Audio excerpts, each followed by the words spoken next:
ইরানের পাল্টা হামলায় শত শত ইসরায়েলি আহত ও নিহত হচ্ছেন, এমনকি বাংকারে ঢুকেও রেহাই পাচ্ছে না তারা।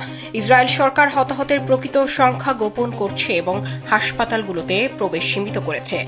ইসরায়েল ঘুরে এসে এমন বিস্ফোরক তথ্য দিয়েছেন ভারতীয় সাংবাদিক ব্রজমোহন সিং। নিজের অভিজ্ঞতা তুলে ধরে তিনি বলেন, সরকার যেসব জায়গাকে নিরাপদ বলে উল্লেখ করেছে সেখানেও সাধারণ মানুষ ক্ষতিগ্রস্ত হচ্ছেন। ব্রজমোহন সিং বলেন, কখনো কখনো ইরানের ক্ষেপণাস্ত্রগুলো সাইরেন বাজানোর আগেই আঘাত হানে। ইসরায়েলি সরকার বারবার নিরাপদ বলা হলেও বাংকারের ভেতরেই অনেক নিহত হয়েছেন। তিনি আরও বলেন, সরকার সাধারণ মানুষকে কিছুই জানাচ্ছে না। যেখানে মরদেহ রয়েছে সেই হাসপাতালগুলোতেও যাওয়ার অনুমতি দেওয়া হচ্ছে না। কোনো ঘটনা ঘটলে সেটি ঠিক কোথায় ঘটেছে সেটি জানা সম্ভব হচ্ছে না। ইরানের হামলায় যে ধ্বংসযজ্ঞ হয়েছে তা চিত্র ধারণেরও বাধা দিচ্ছে ইসরায়েলি কর্তৃপক্ষ এবং গণমাধ্যমের কভারেজও সীমিত করা হয়েছে। আন্তর্জাতিক গণমাধ্যম জানিয়েছে, ইরানের ভয়াবহ হামলায় গেল 10 দিনে ইসরায়েলে মোট 2339 জন আহত হয়েছেন। আহতদের মধ্যে অনেকের অবস্থা আশঙ্কাজনক।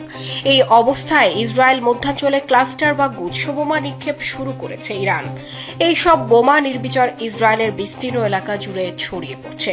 ক্লাস্টার ক্ষেপণাস্ত্রের ওয়ারহেড থেকে বের হওয়া সাবমিউনিশন নিয়ে ইসরায়েলের নতুন আতঙ্ক তৈরি হয়েছে। বিশেষ করে ইয়েহুদা, হোলুন বা বাত ইয়াম শহরে এই অস্ত্র দিয়ে বেশি আঘাত হানা হয়েছে।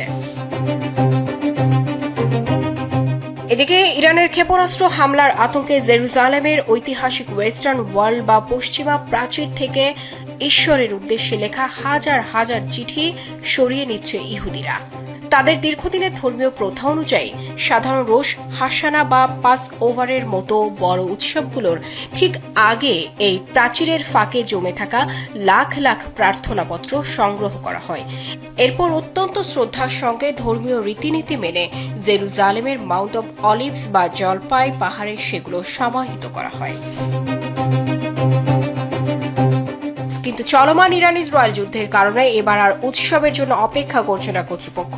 যে কোনো মুহূর্তে হামলার আশঙ্কায় আগেভাগেই এসব নোটস টু গড বা ঈশ্বরের কাছে লেখা চিঠিগুলো সরিয়ে ফেলার কাজ শুরু হয়েছে।